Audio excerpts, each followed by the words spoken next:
Today we're going to hit the road to what's called the eighth wonder of the world. Find out what makes Grand Coulee Dam so damn special in today's Squatch Dog Adventures. Come along!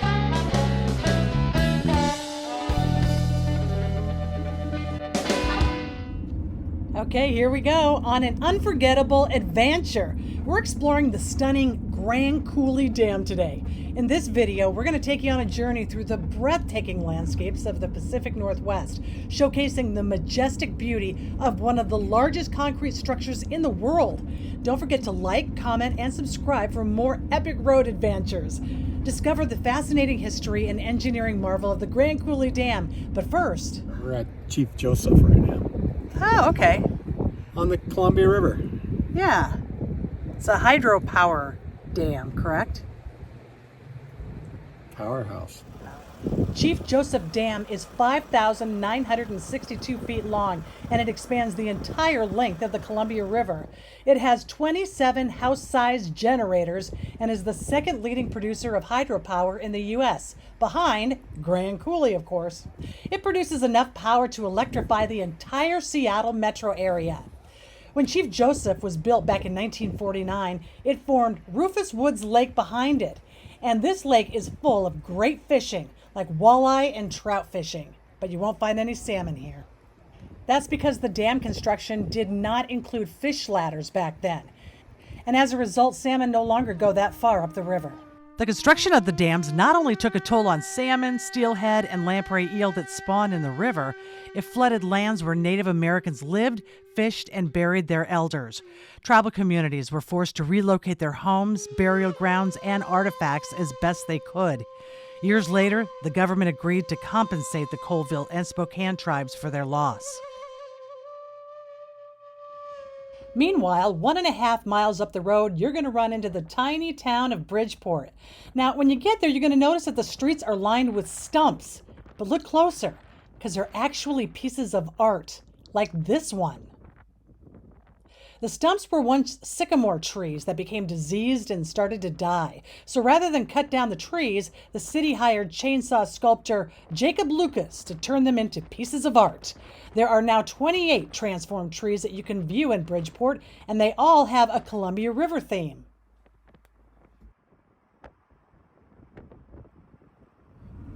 The scenery on our way to Grand Coulee Dam was absolutely breathtaking. The rolling hills and vast expanses of open roadway made us feel so small.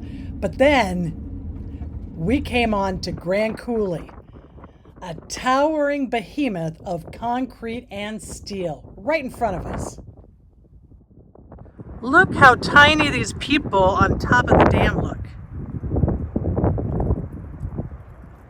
Gives you an idea of how big this dam is. The Grand Coulee Dam was commissioned by Franklin Delano Roosevelt as part of the New Deal following the Great Depression. At its peak, it employed like 8,000 men who helped to build this dam, and it was completed in 1945. It provides tons of power throughout the Pacific Northwest. President Roosevelt endorsed a tall dam design so that it could not only produce electricity, it could produce enough electricity to pump water into the Columbia Basin for irrigation. This dam is 550 feet high and almost a mile in length. It's huge.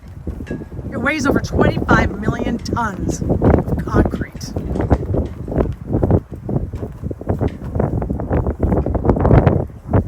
Grand Coulee is the largest hydropower producer in the U.S. It also irrigates 671,000 acres within the Columbia Basin Irrigation Project.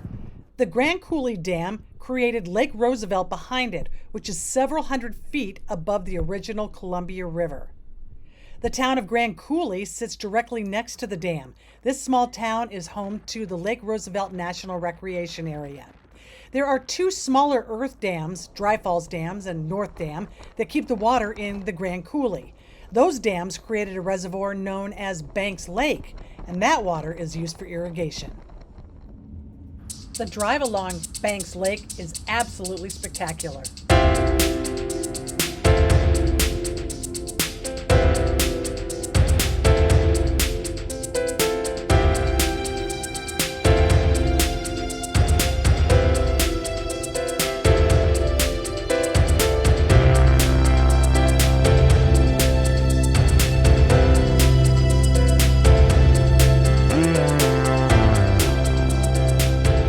find Steamboat Rock, a basalt butte that rises 800 feet above the lake.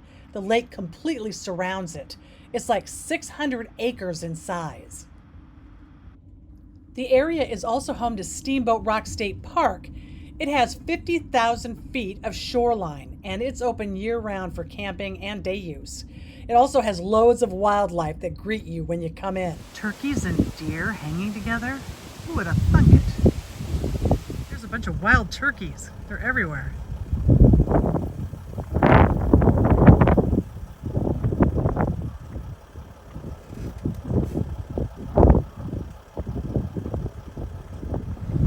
Hey guys, Thanksgiving's right around the corner. Run away, run away. But we've got a sunset to catch.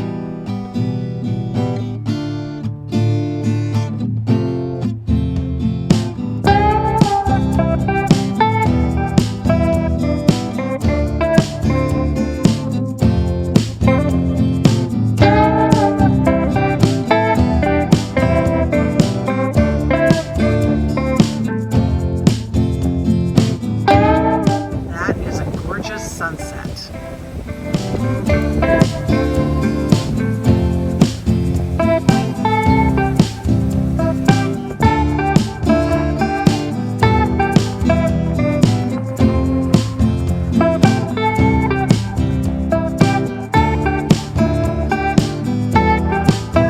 So we are at the Coulee Dam. They just started letting the water go over the dam, and we're waiting for the laser light show to start.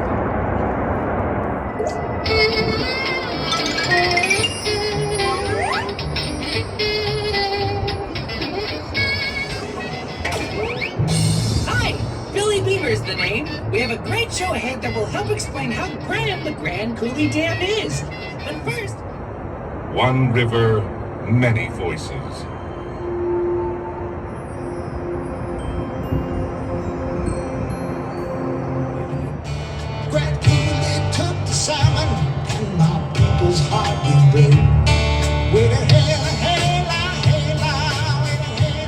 Turning off the faucet now. Show's over. It's time to turn off the faucet and stop the flow of water. That's a pretty cool show, huh, Brad?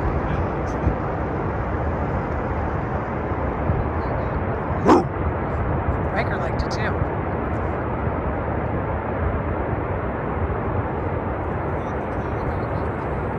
So that was a pretty cool show last night, wasn't it? Yeah, that was very nice. Glad we did it. Me too. So today we're going to cross the bridge because they've got all sorts of placards that give you more information about Coulee Dam. Better get moving. All right. Days started. Okay. Let's do this. This is a historical walk with a view of Coulee Dam. You can read all about the construction of the dam by walking on the bridge. Wow,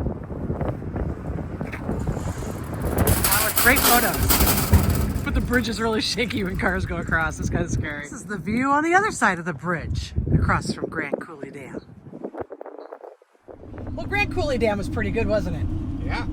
I really liked that laser light show, and just the magnitude of that dam is pretty phenomenal. And the area surrounding it is absolutely beautiful along the Columbia River. And the bridge was scary. The bridge was very scary. Yeah, every time a car or truck would go over it, it would just shake. So maybe that should be part of the New Deal, building a new bridge. It might be due. It might be due. If you enjoyed this video, please like and subscribe to our channel. It would mean a lot to us. We're going to be heading towards Winthrop, which is another theme town, kind of similar to Leavenworth, which is where we were earlier. If you want to catch that video, you can go to our YouTube channel. It was a lot of fun. In the meantime, happy trails.